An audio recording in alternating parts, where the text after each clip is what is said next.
name is Dobre, and in this presentation, I will evaluate assertive communication in health and social care. I will start with introduction of different types and styles of communication used in healthcare service. Then focus on my chosen topic, which is assertive communication, including its definition, its strengths, and its limitations.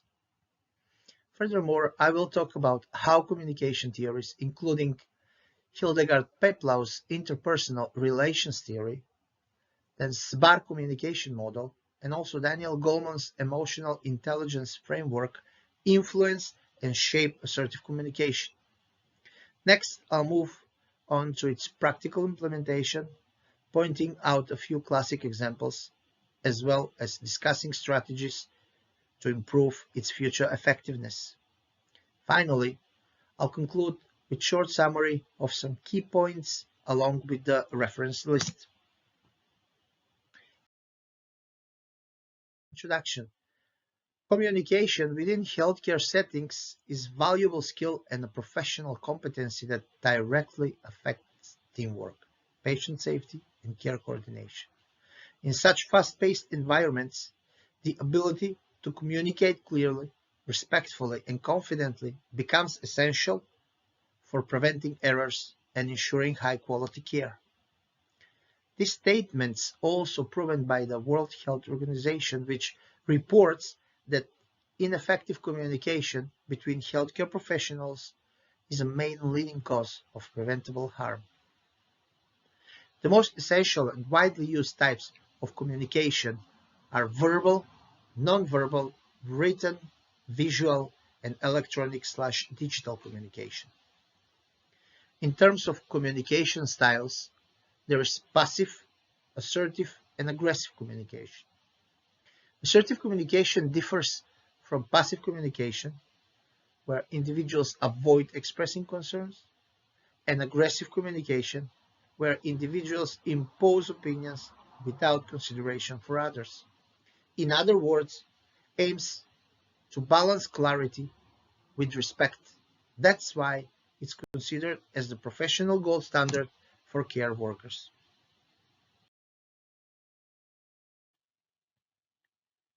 Positive aspects or strengths of assertive communication. Riley defines assertive communication as clear, direct, and respectful communication that avoids aggression or passivity. In healthcare context, assertive communication allows professionals to express concerns about patient safety, provide clinical recommendations, and advocate for patients, while maintaining respect for both colleagues and service users. Its main positive aspects are that strengthens collaboration and supports patient safety. Assertive communication represents a direct and honest communication, with main characteristics such as respectful tone, calm body language, and clear and balanced interaction between staff and patients.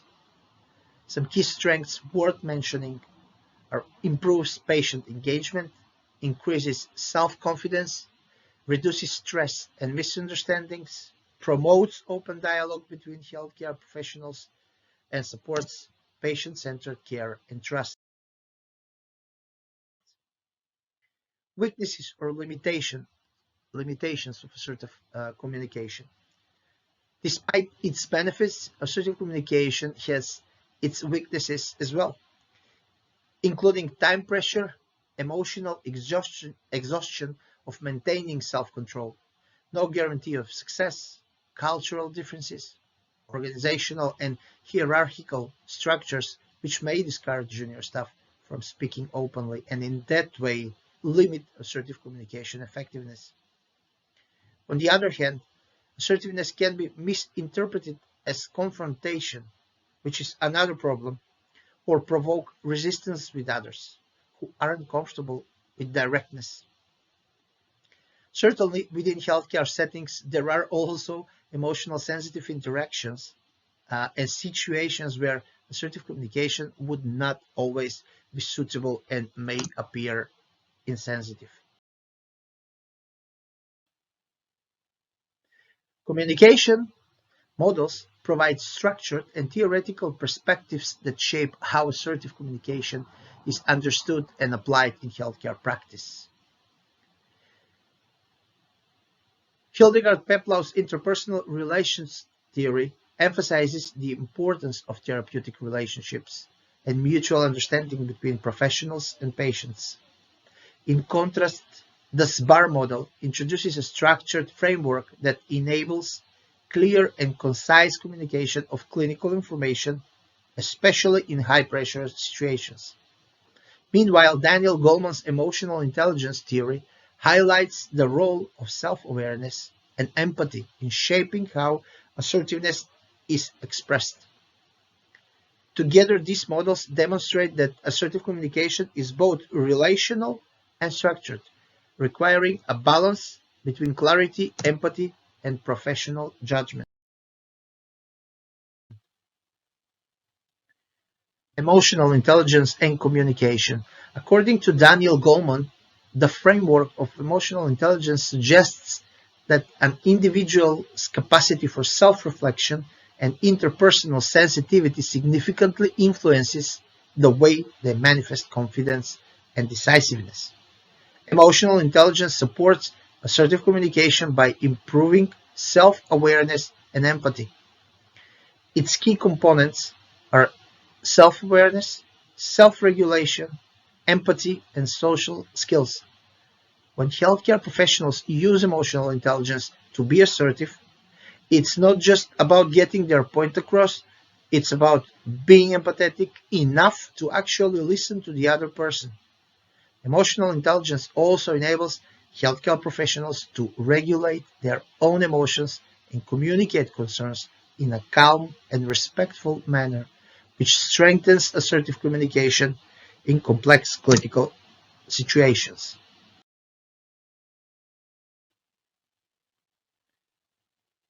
Assertive communication becomes most effective when supported by structured frameworks and professional training.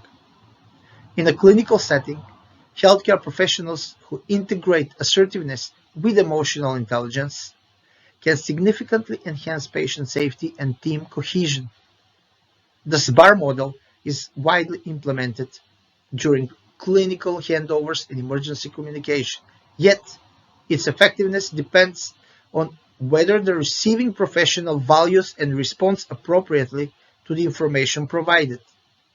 Peplow's interpersonal relations theory remains relevant only when communication occurs directly with patients.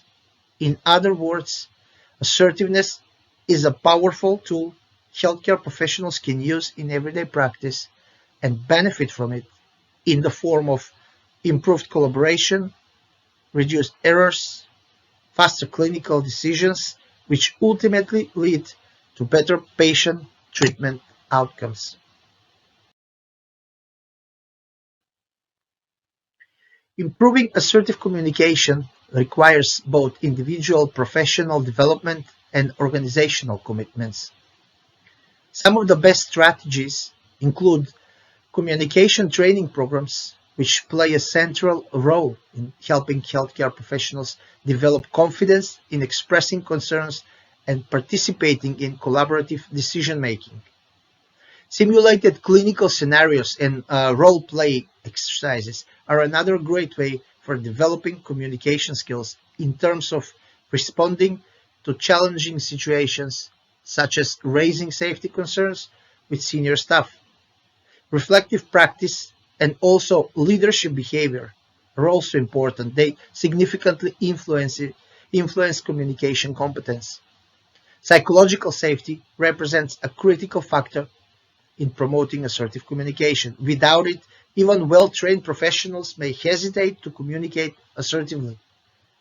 Teams characterized by psychological safety demonstrate higher levels of learning, collaboration, and patient safety. Ultimately, strengthening assertive communication requires integration between education, leadership, and organizational culture. In conclusion, I will highlight several key points. Assertive communication is the gold standard for care workers and represents a vital professional skill in healthcare. Organizational structure and personal sensitivity may limit its effectiveness, while integration of relational understanding, communications frameworks, and emotional awareness enhances its impact. Given its strengths far outweigh its limitations, further developing assertive communication remains essential for delivering safe and patient-centered care. On my final slide, you can find the reference list, which confirms that this analysis is evidence-based. With that, I will end my presentation. Thank you for your attention.